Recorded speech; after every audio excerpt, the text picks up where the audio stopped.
हूं आपके साथ हिमानी नैथानी। रिपब्लिक भारत के ल्यूमिनस स्टूडियो में आपका स्वागत है। शाम के 5 बजने को हैं और हम लेकर आ गए हैं वो आंकड़ा जो सुबह से ही आप रिपब्लिक भारत के जरिए उसकी स्क्रीन के जरिए यहां पर देख रहे हैं। पहले फटाफट से हम आपको दिखा देते हैं। देखिए, अगर यहां पर हम बात करें ओवरऑल अगर बात करें तो एनडीए को 293 सीट अभी तक उसके खाते में आई है। अभी भी कई सीट्स ऐसी है जहां पर बहुत ही कम अंतर है, अभी उन सीट्स का रिजल्ट आना बाकी है, लेकिन अभी तक जो आंकड़ा है वो हम यहां पर आपको बता रहे हैं। वहीं अगर आईएनडीआईए की बात करें तो 231 सीट्स अभी तक उसके खाते में जाती हुई नजर आई है। लेकिन बीजेपी कांग्रेस की बात करें तो बीजेपी का 244 सीटें बीजेपी को मिलती हुई नजर आई है और साथ ही साथ कांग्रेस के खाते में 98 सीटें गई है। तो इन लिहाज से अगर हम देखें तो एक बार फिर से मोदी सरकार बनती हुई यहां नजर आ रही है। केंद्र में एक बार फिर से मोदी सरकार बनने जा रही है और साथ ही साथ आपको बता दें कि यहां प्रधानमंत्री मोदी ने जीत की जिस तरह से हैट्रिक लगाने में कामयाब रहे तो उधर आईएनडीआईए गठबंधन जो है उसने भी पूरा जोर लगा दिया। जहां एक तरफ मध्य प्रदेश, दिल्ली, बिहार, गुजरात ने अपने विरोधियों को पीछे छोड़ दिया तो वहीं बीजेपी को उत्तर प्रदेश में एक बड़ा डेंट होते हुए दिख रहा है। लेकिन उधर जिस तरह से जानकारी मिल रही है बीजेपी मुख्यालय दिल्ली अगर बात करें तो वहां पर कुछ हलचल तेज होती नजर आ रही है। कार्यकर्ता वहां पर पहुंचना शुरू हो चुके हैं। शाम 7 बजे प्रधानमंत्री नरेंद्र मोदी वहां पर पहुंचेंगे। क्या कुछ कहते हैं, क्या संबोधन में उनका रहता है, ये देखने वाली बात होगी। लेकिन किस तरह की हलचल देखी जा रही है शिखा वहां पर?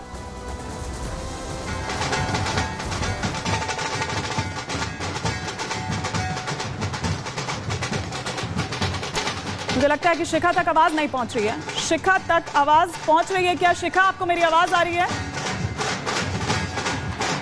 ढोल नगाड़े जबरदस्त बज रहे हैं, मुझे नहीं लगता है कि शिखा तक आवाज पहुंची है। अच्छा, लेकिन कमाल की जी जहां पर जश्न की तस्वीर आ रही है। देखिए, बारिश यहाँ पर हो रही है लेकिन फिर भी यहाँ पर सभी लोग यहाँ जो एनडीए की जीत है यहाँ पर नाच रहे हैं, गा रहे हैं,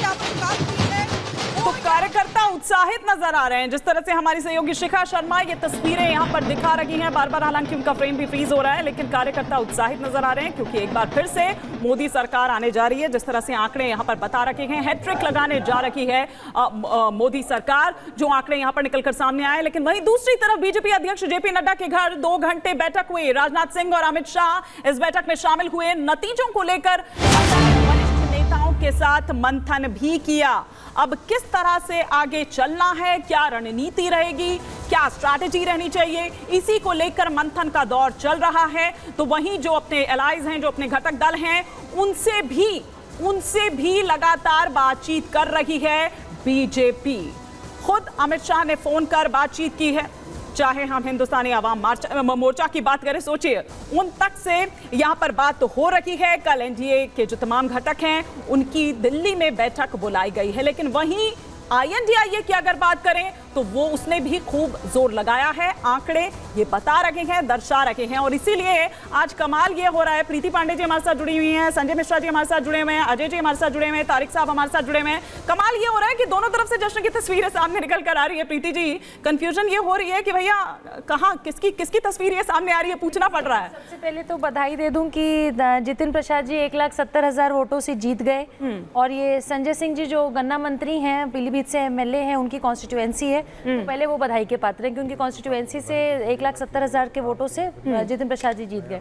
देखिए, बहुत सारी सीटें ऐसी हैं, इसमें अभी जो आकलन आ रहा है उसमें लगभग 18 सीटें ऐसी हैं जिसमें 5-10 हजार का आकलन अभी भी आगे पीछे चल रहा है। मैं बार बार ये कहती हूँ, देखिए एक चीज तो स्पष्ट है, जो फर्स्ट आता है वो फर्स्ट आता है, जो सेकंड आता है वो फर्स्ट नहीं आता भाई। तो प्रधानमंत्री मोदी, मैंने आपके डिबेट में सुबह भी कहा था जब ये लोग तालियां बजा के हंस रहे थे कि नहीं नहीं खड़गे साहब प्रधानमंत्री बन रहे हैं, राहुल जी बन रहे हैं, अखिलेश जी बन रहे हैं, जो भी मतलब जो इनका आपसी झगड़ा है अभी तक, जो जनता नहीं जान पाई है कि अगर ये जीतते तो प्रधानमंत्री कौन बनता। और 2024 के चुनाव में सबसे महत्वपूर्ण तो ये है कि अगर ये जीतते तो प्रधानमंत्री का चेहरा कौन होगा। देखिए फाइट तो देते हुए वो नजर आ रहे हैं, लेकिन क्या सिद्धार्थ जी मेरे साथ जुड़ चुके हैं? जी फिर वही बात, सेकंड वाला बच्चा बोले कि मैं तो 10 नंबर से जीतते जीतते हार गया।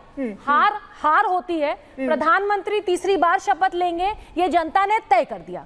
पहली चीज, लेकिन जो मार्जिन कम आए, जो सीटें कम आई, तो भाजपा को आकलन करने की जरूरत है। और कांग्रेस और भाजपा में बहुत फर्क है।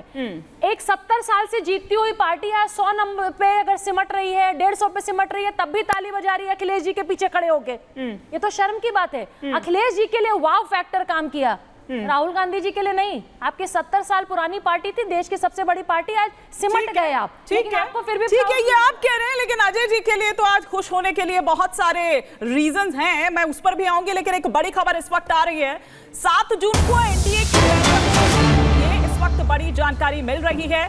इस पर लगातार हम जानकारी भी यहां पर लेंगे, लेकिन दोनों तरफ से आप ये देखिए कि बैठकों का दौर जारी है। जश्न की तस्वीरें भी दोनों तरफ से सामने आ रही है, बैठकों का दौर भी, क्योंकि रणनीति बन रही है। उधर INDIA गठबंधन की अगर बात करें तो वो भी पूरी जुगत में है, वो भी पूरी कोशिश में है। और साथ ही साथ मेरे साथ सोनिया, मेरी सहयोगी सृष्टि भी जुड़ेंगे आगे मेरे साथ। लेकिन बिहार के पूर्णिया की अगर बात करें तो यहां पर बड़ा उलटफेर हो गया है।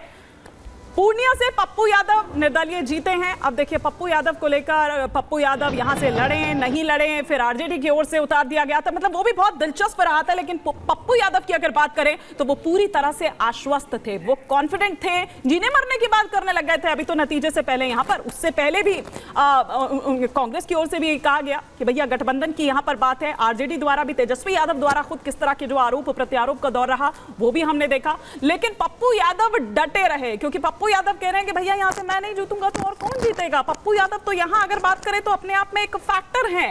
तो यहां पर ये भी जो कुछ फैक्टर्स हैं निकलकर सामने आते हैं। सलोनी और सृष्टि भी मेरे सहयोगी मेरे साथ जुड़ चुकी हैं, सिद्धार्थ यादव मेरे साथ जुड़ चुके हैं।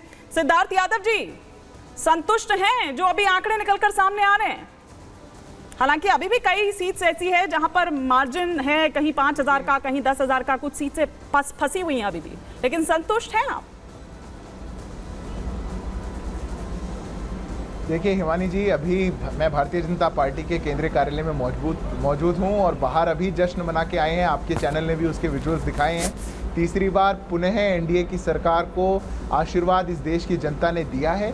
हम देश की जनता का, एक एक वोटर का बहुत धन्यवाद करते हैं, कोटि कोटि नमन करते हैं। बिल्कुल आपने ठीक कहा, कुछ सीटें भी ऐसी हैं जो बहुत क्लोज मार्जिन पे हैं। लगभग 50 सीटें तो 10,000 मार्जिन से कम में ही हैं, जो लेटेस्ट आंकड़ा भी था। और उसके हिसाब से अभी इसमें इन आंकड़ों में भी एक उलटफेर होगी। पर देश 2 विकल्प अपने सामने देख पा रहा था इस पूरे चुनाव में। एक विकल्प था एनडीए का, जो था प्रॉस्पेरिटी का, 10 साल के ट्रैक रिकॉर्ड का, और एक था इंडिया अलायंस का। और 272 के मार्क से ऊपर लगभग 292 सीटें वो भारतीय जनता पार्टी और एनडीए के अलायंस को दिया गया है। और भारतीय जनता पार्टी को अकेले पूरे इंडिया अलायंस से ज़्यादा सीट ये इस चुनावों में देके हमें मिली है, वो हम देख पा रहे हैं। तो उसका एक मैं मानता हूं कि टारगेट आपने रखा था सिद्धार्थ जी, वो टारगेट नहीं अचीव कर पाए, बल्कि 300 भी नहीं छूते हुए अभी नजर आ रहे हैं। लेकिन हाँ, जो कुछ सीट फंसी हुई है उस पर 300 तक तो आप आराम से पहुंच जाएंगे, लेकिन टारगेट अचीव नहीं किया आपने। साम दाम दंड भेद सब लगा दिए थे आपने। देखिए हिमानी जी, जब परिणाम आएंगे तो फाइनल आंकड़ा की चर्चा तो कब तब करना ठीक रहेगा। पर मैं इतना ज़रूर आपको बता देता हूं कि जिस प्रकार से उड़ीसा में भारतीय जनता पार्टी की राज्य सरकार, अरुणाचल में भाजपा की सरकार और आंध्र में एनडीए की सरकार, 3 राज्यों की सरकार भी इस चुनावों में साथ निकल करके आई है। और देश भर में जो मैंडेट आया है, बिल्कुल मैं आपकी बात को स्वीकार करता हूं, एक नारा हम लोगों के बीच में लेकर के गए थे और लोगों ने 10 साल की सरकार और शासन के बाद ऐसा एक मैंडेट दिया है तीसरी बार इस देश में। मैं मानता हूं यह अभूतपूर्व है।